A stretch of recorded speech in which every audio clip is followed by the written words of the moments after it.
Hey everybody, it's Bryan, your friendly neighborhood reviewer, and I am here today to discuss Joni Mitchell's 1977 masterpiece, and I did say masterpiece, Don Juan's Reckless Daughter.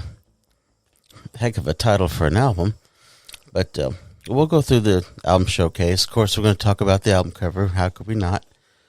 But, alright, so we'll look at this here. It's unusual for Joni Mitchell. Usually most of her album covers have her artwork on it. This is a little different because it does have more of a photo collage kind of thing. Although I love the colors on it, which is really actually reflects a lot of the album. It has that kind of desert feel to it, kind of arid kind of production, ethereal kind of production to it. The drumming sound on this is amazingly produced. Probably one of the nicest drum sounds they've gotten on an album I've heard for a while. But all right, here we go. All right, of course, we're going to talk about Joni Mitchell in Blackface, because she is. I'll show off the back cover real quick, too. That's her as a child playing cowboys and Indians. Inside, of course, we have all the lyrics, just a lot of lyrics in this. This is more of a poetic album that she's done. It's a really far-ranging album for her, probably the wildest album she's ever done. It's a double album, of course. I always do experimentation on a double album. And then, of course, old Asylum label. I think she was doing a double album originally to get out of her contract with Asylum because she was moving on to Geffen Records, which she did in the 80s. So, anyway. All right. So, the whole big deal with Joni Mitchell. Apparently, she, according to her, she always felt she had a black man in her soul. Okay? So, this character she created, his name is Art Nouveau.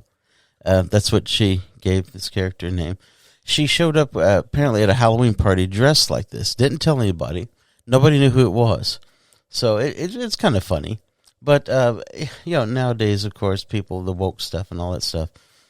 But I don't think Joni Mitchell's racist. Again, I don't want to get into too much politics on this channel because we'll do that in my buddy David Darko's channel, which, by the way, you should check out because it's awesome. We talk a lot of culture, political goofball stuff that's going on. Definitely check it out. But I don't consider Joni Mitchell racist. Again, I don't consider Joe Rogan racist. I don't consider a lot of people racist. It's amazing how, again, not want to get political, it seems that people on the left, especially the progressives, tend to want to throw stones at everyone and don't want to take time to look at their own sins.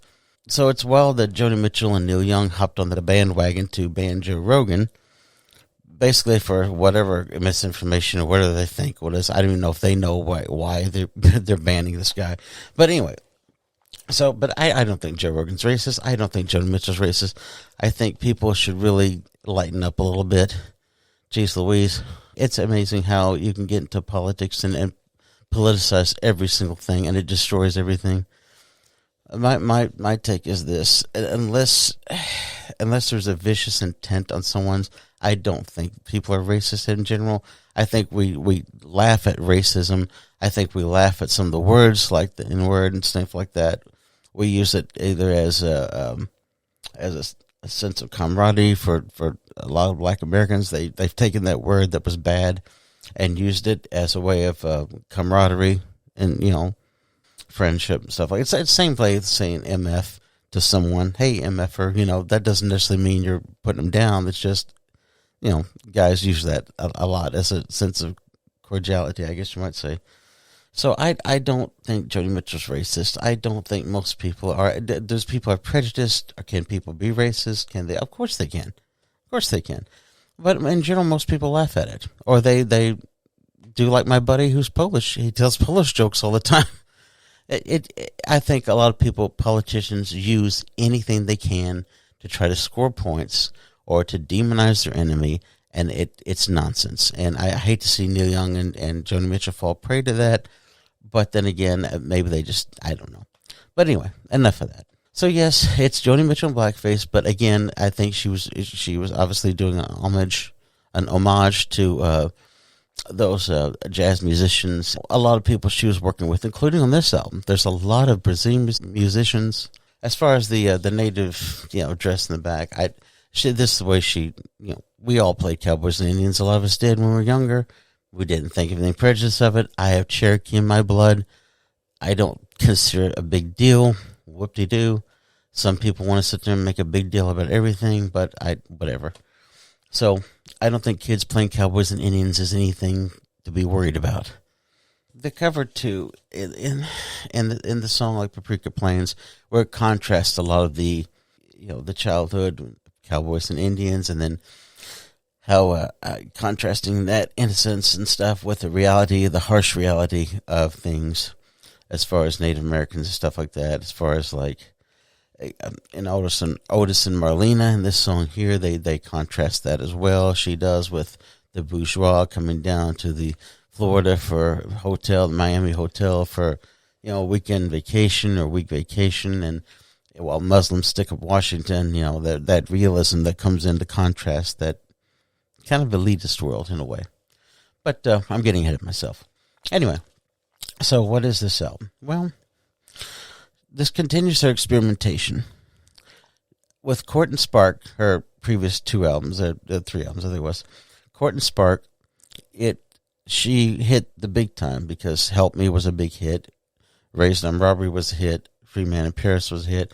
Huge album. It launched her into a more personal view and a more personal approach to recording, similar to Stevie Wonder. A lot of his albums in the late 70s were very intimate personal affairs that you kind of went along for the ride. And boy, what a ride it was with Stevie Wonder. But she's a little bit similar in the same way. With Hissing of Summer Lawns, which came after Court and Spark, it became much more experimental. The lyrics became more dense. The music became more intriguing. There was Burundi drums on there, drummers on there, on the jungle line. There was a lot of jazz. There was lots of very free-floating ideas. A really wild album, great album, ahead of its time. From that point, we go to Hejira, which is even more intricate, with Jaco Pastorius, whom she would collaborate with several times in her career, including on this album as well. And a lot of people, Weather Report. She got hooked up with Wayne Shorter and all of these guys at Weather Report because she was playing melodies that were so complicated and music that was so complex that she couldn't find anyone to play it.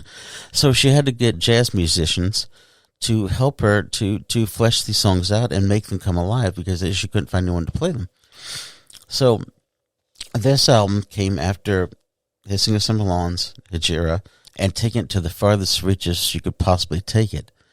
So on this album, we have pieces that are 60 minutes long. We have pieces that are 6-7 minutes long. There's a suite-like quality to each side. It's almost as if every single side on this 4-sided disc is a suite.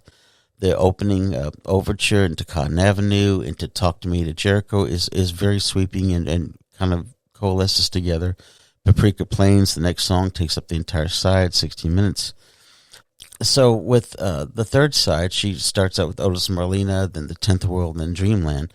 Again, that's a suite of songs. And you have kind of like a third world kind of journey into that kind of music, which had never really been done before. I mean, she was pioneering on that way before Paul Simon or even Mick Fleetwood. Mick Fleetwood did some of that with The Visitor, his album. Very good album, too, that one. You should check that one out.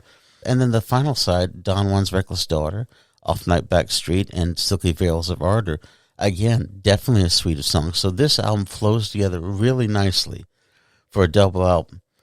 We'll start with the Overture. The Overture starts out with several guitars and a kind of an open tuning and different open tunings. It's a very ethereal piece. It has it's a very quirky, echoey quality to it. And then with that going on, you hear Joni Mitchell swooping in the background with just these gorgeous vocalese that she does. Again, and something else about Joni Mitchell, which doesn't give enough credit. Her use of background vocals is astounding. I've never heard too many people use background vocals like she does. It colors every aspect of her songs, from the very beginning all the way to the later stuff until nowadays. There's no one that can glue all of her albums together with just background vocals, and she does it.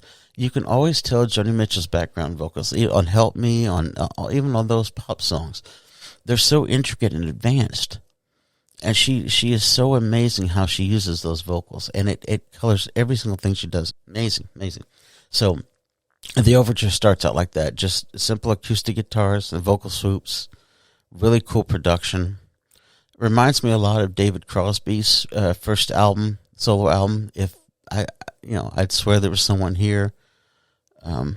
I'm sorry. If I could only remember my name is the album, and then the track that I'm talking about is "I'd Swear There's Someone's Here," which is just echoing, doing this weird vocalese thing from the top of a mountain or something, or down in a valley or somewhere, and just echoing everything. Really cool sounding piece. Yoko Ono, if you want to get into something really wild, Yoko Ono on her Fly LP, double LP, with the song Mine Holes, has that same echoey feel with acoustic guitars and her just kind of wailing.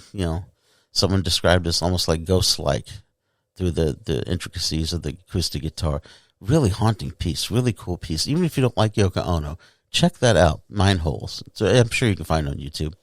But that overture has that same feel to it. Very cool tune.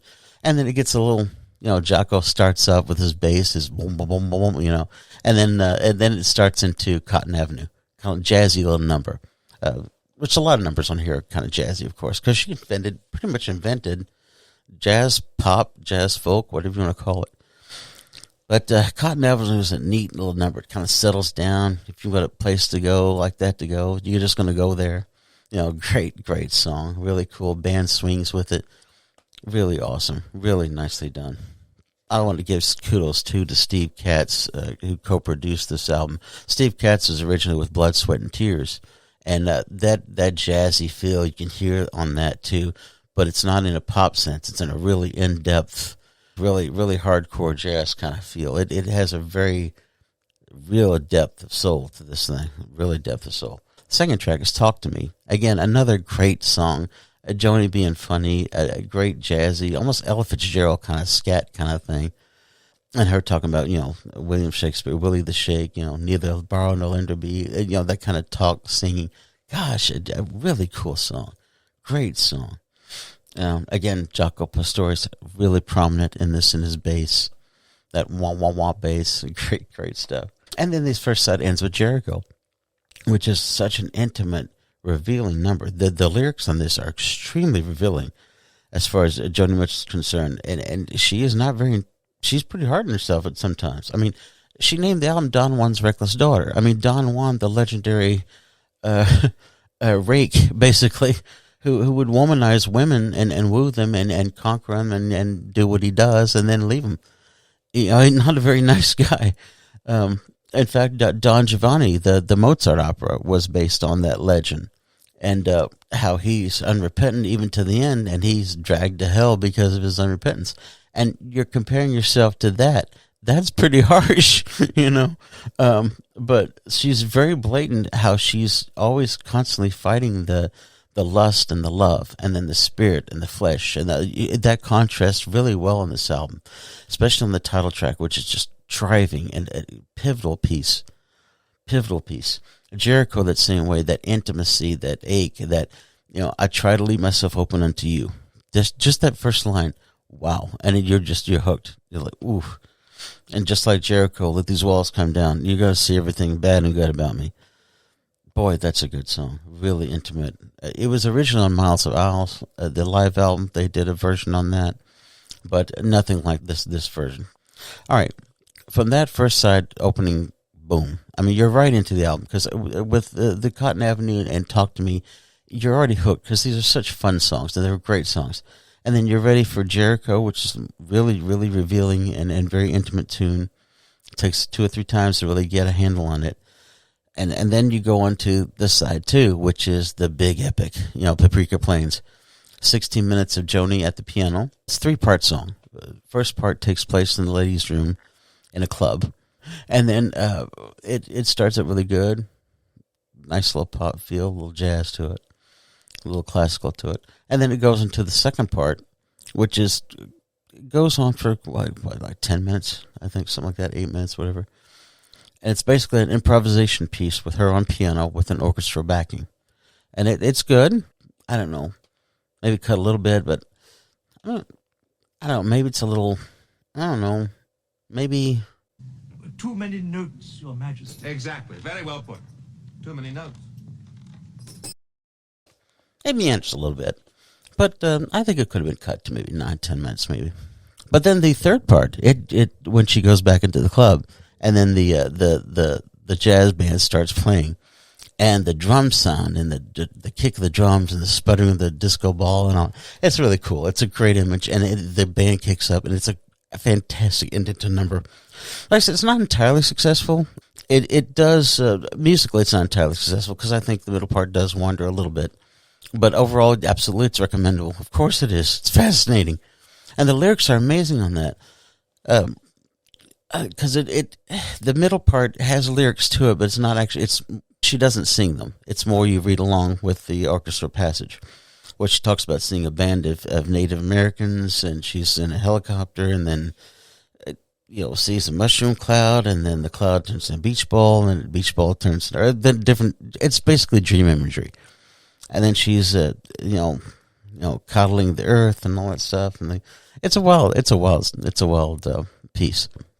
Kind of stream of consciousness stuff. There you go. Very well done. And the orchestra, if I remember correctly, was kind of recorded a little out of tune. Don't know how that happened, but there you go.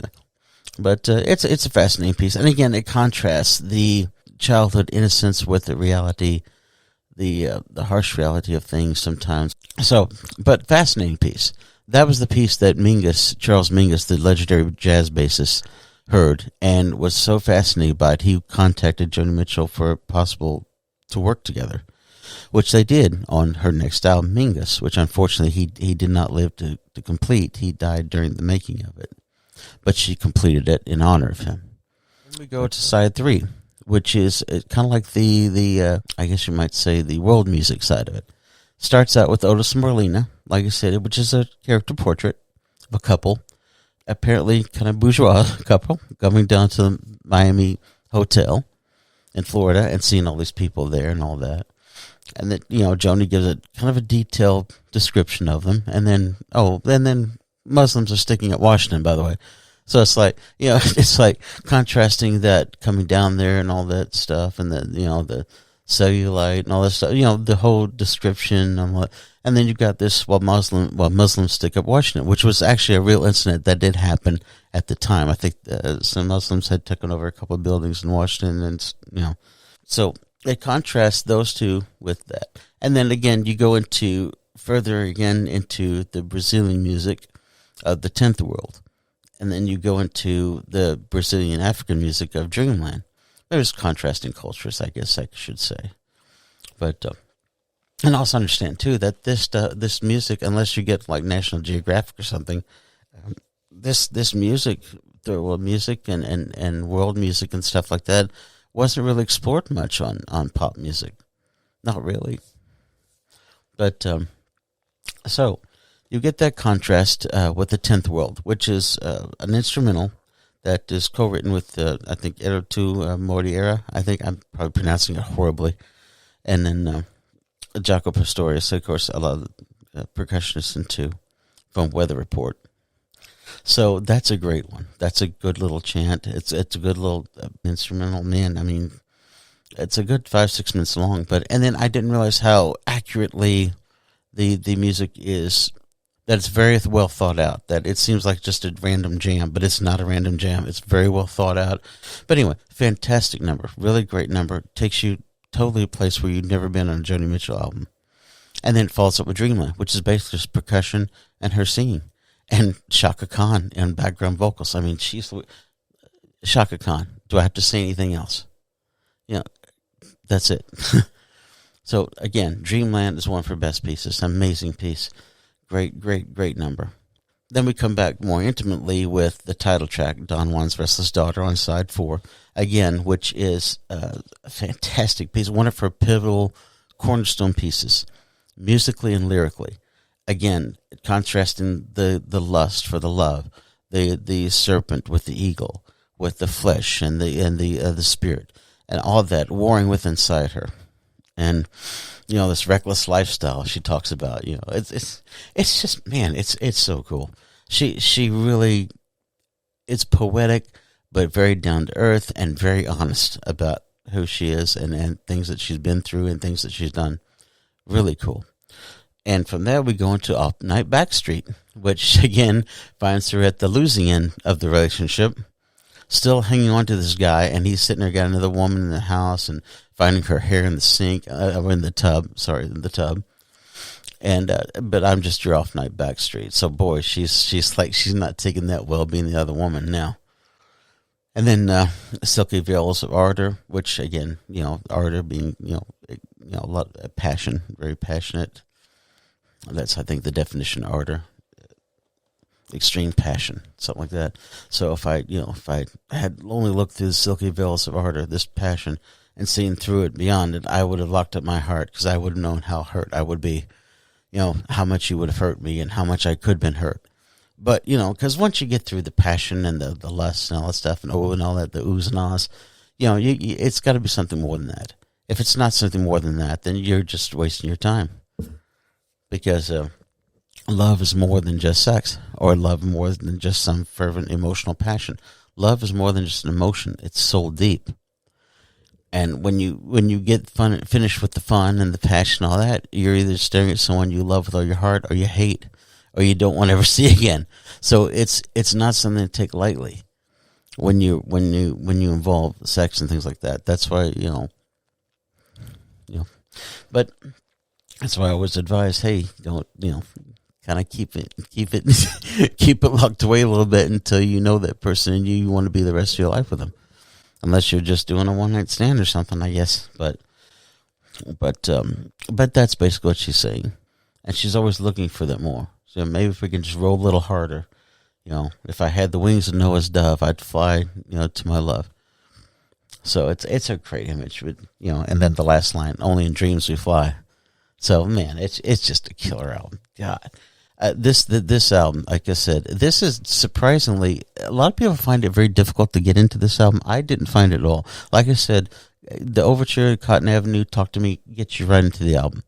And then if you're not ready for Paprika Plains, then skip it and go to the other songs and then come back to that. But Paprika Plains is going to take you at least 5 or 6 listens before you can really grasp it. It has a very elusive framework. It is in 3 parts. It does have structure. There is a chorus in the first part, and there is, floating back to you, that chorus, that refrain that comes through. But like I said, take some time with this album. This is an album you do want to take some time with. It's worth taking time with. Believe me, it's a great album, great lyrically, musically, arrangement. The production is fantastic. 5 out of 5. I couldn't recommend it more. This is one of her best albums. I don't know why it's taken so long. Well, I do know why, because it is not an easy listen. Mingus is even more difficult. So this is an easy listen compared to Mingus. I think Hajira is such a driving album that you just go along with it. I don't think that's a difficult listen. And I think Hissing of Summer Longs is fantastic too as well. Those 3 albums are right there. Hissing of Summer Longs, Hajira, and Don Juan's Reckless Daughter are 3 of her absolute best albums. It shows her at a dizzying peak of creativity, at a dizzying peak of lyrical dexterity, and her vocal is just through the roof. What a singer. Kudos to you, Joni Mitchell. But anyway, Don Juan's Reckless Daughter, check it out. Great album. Definitely must have in your collection. But give it time to work on you. Give it time to work its magic on you. And Jaco Pastorius is freaking amazing. Probably one of the greatest bassists ever lived. But there you go. All right. Thanks a lot, guys. Thanks for tuning in. Appreciate it. Like, subscribe, hit the buttons, ring the bells, ding, ding, ding, and all that stuff. Love old vinyl. Let me know what you think. Let me know what you think about Don Juan's Reckless Daughter. I'd love to hear people's opinions about this album, because again, this is one of those that divides people. This period of Joni Mitchell's discography can divide people, more so I think than the 80s, and more so certainly than the early stuff. So just curious what you think. But anyway, thanks a lot, guys, and appreciate everybody. Thanks. Have a good day. Be good to each other. Take care, guys.